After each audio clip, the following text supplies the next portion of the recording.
Welcome to our channel, ladies and gentlemen. Thank you for your continued support. A revolution that was begun by Gen Z is gaining momentum by the day. We are at a point where the younger generation is asking, are you with us, the oppressed, or you are dining and sleeping with the oppressor? They have gone out to the streets, and the government started dismissing them as non-entities. Then later they realized that this is more than they thought it would. At a time like this, I reminded you that the hottest part of hell is preserved and reserved for those who, during times of a crisis like this we are in, want to sit on the fence, want to maintain a position of neutrality. Hawataki kusema kama wanapenda finance bill, hawataki kusema kama hawaitaki, like our members of parliament who boycotted the voting. William Ruto would also want to put a brave face. Behind the facade of that jovial face lies a very sad man facing a crisis in front of him. Because today, the bishops and pastors who supported William Ruto in his quest to become the president of Kenya in 2022 have officially ditched him. I know we have seen bishops like Bishop Muheria articulating the position of the Catholic Church, and we have seen many pastors attacking William Ruto. But today, the Interdenominational Council have decided to give us their position, and they are saying they reject the Finance Bill 2024 in its totality, and they are telling William Ruto, you must withdraw this. And they are criticizing Ruto, and they condemn the excessive use of force that has claimed 2 lives of our generation Z. And they are also telling William Ruto that they should stop this kind of scaring tactics where they are telling people that the government will collapse if we don't pass the finance bill. Inter-Religious Council of Kenya therefore rejects the Financial Bill 2024 and demands its withdrawal and so that it can eliminate all those punitive tax measures proposed in it. This is not a push by the youth alone. Over 85% of Kenyans stand in solidarity with the youth, and we firmly call for the withdrawal of the Finance Bill 2024. We stand in solidarity with the youth that have engaged in peaceful demonstrations, and we commend them for that. The Finance Bill 2024 is a Kenyan agenda, and we support them fully. The ongoing constitutional guaranteed public demonstration against the punitive taxes proposed in the Financial Bill 2024 are an eyesore because police officers are using excessive force, which has sadly led to the death of 2 young Kenyans. We condole with the families of the 2 who have lost their lives and ask Independent Police Oversight Authority to conduct speedy investigation to give the families closure. His Excellency President William Ruto and his administration top leadership should come alive to the fact that Kenyans are overburdened by the high cost of living. The government should not make life harder by introducing new taxes. On the basis, it should withdraw Financial Bill 2024.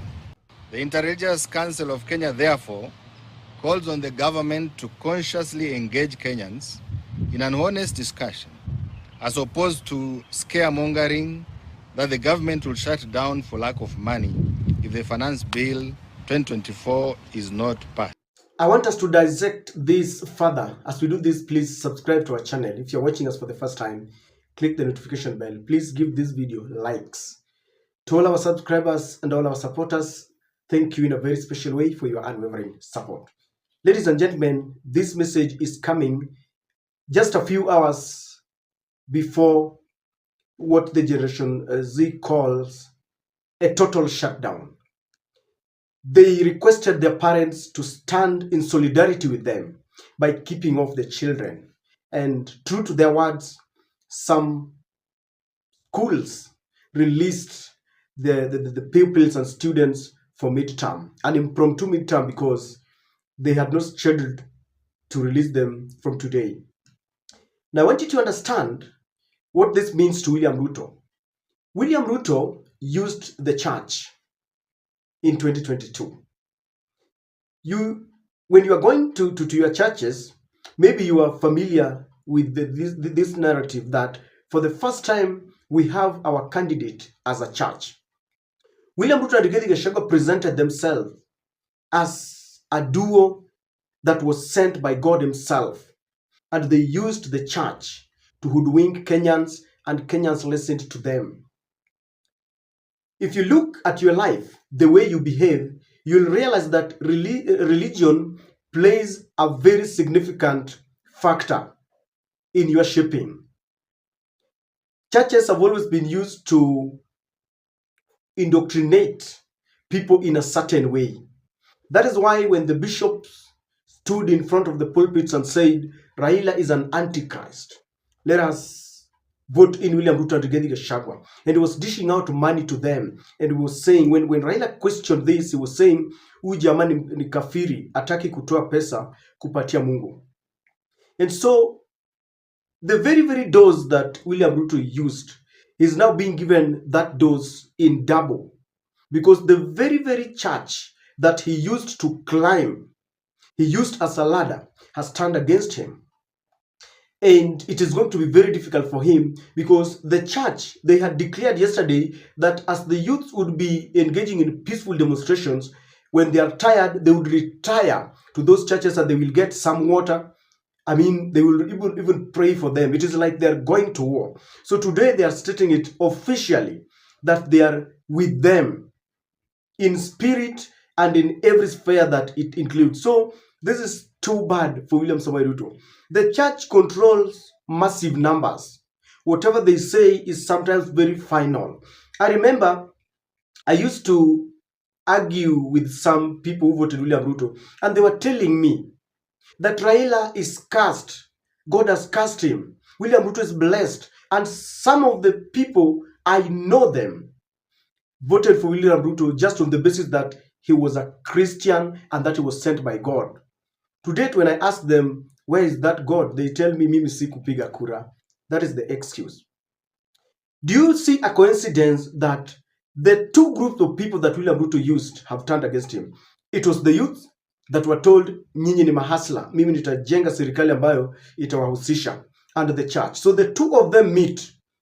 The former friends have now turned against the liar, and the two of them have ganged up, and it is going to be very difficult. Number three, this is going to dilute the narrative that has been, expanded by the political class, that our youths are just exuberant, they are just too happy, they are going to the streets to take a selfie.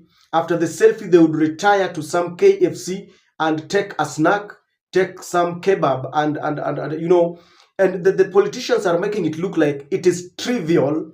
They don't matter. They are, chasing cloud. They just want their TikTok to grow. When the church gets to it, then now it goes beyond the youth that they say are just overexcited. When they were alone, it was easy to accuse them as a people who are being misguided. It also erodes the notion that someone is misusing our youth. Now that the church is with them, it's clear that if there was any other force that was misusing them, then the church will help to guide them.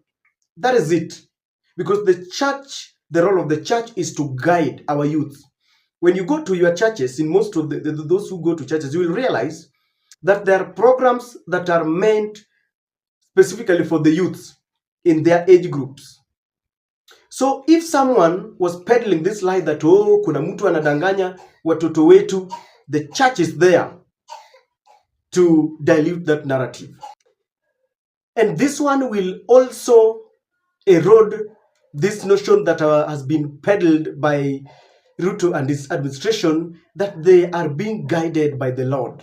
You see, they have made it a way of trying to use the church, of trying to use the name of God to justify everything that they want to do. They want to take our policemen to Haiti. Despite a court ruling, they pray for it. In fact, our First Lady, Mama Rachel, forms a prayer band. They come together to pray for it. At some point, William Ruto was telling us that he's praying for people to pay more taxes, and they have read in this narrative that they are being guided by the Lord. Wao kitu wanafanya ni Mungu anafanya nini? Anaongoza. Now that the church has come, the church has condemned them.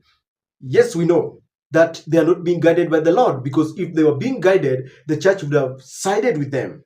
And so this whole thing, like sisi ni watu wa Mungu, imeenda. Like they say, he imeenda. It's a blow to Rachel Ruto. You know, Rachel has always been used. She's the center of this prayerful warrior, of this lady who is very innocent, and she's using the church to help Ruto achieve his missions, you know, behind the curtains. But right now the church has said no.